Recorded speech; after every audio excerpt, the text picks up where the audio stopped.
Okay, today's reading is Still Forceful. Stick to it. Endurance and moderation are the foundation, the beginning of our practice. To start, we simply follow the practice and the schedule set up by ourselves or in a retreat or monastery. To train an animal, you have to restrain it. Likewise, we need to restrict ourselves. An animal which is difficult to train should be given little food. Here we have the ascetic practices to limit ourselves in regard to food, robes, and living quarter, to bring us down to the bare essentials, to cut away the infatuation.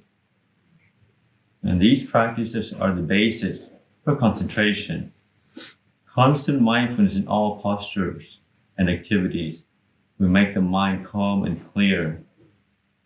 But this calm is not the end point of practice. Tranquil states give the mind a temporary rest, as eating will temporarily remove hunger. But that is not all there is to life. You must use the calm mind to see things in a new light, the light of wisdom. When the heart becomes firm in this wisdom, you do not adhere to worldly standards of good and bad, and will not be swayed by external conditions. With wisdom, dung can be used for fertilizer, so all our experiences become sources of insight.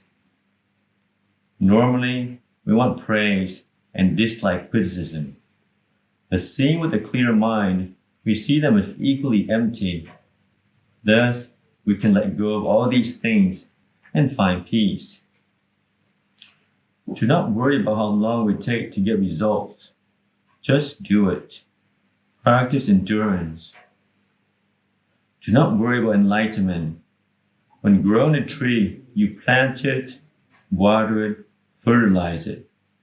Keep the bugs away, and if these things are done properly, the tree will naturally grow. How quickly it grows, however, is something you cannot control. So at first, endurance and persistence are necessary. But after a time, faith and certainty arise. Then you see the value of practice and want to do it.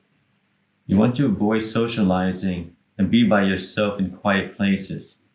You seek extra time just to practice and to study yourself.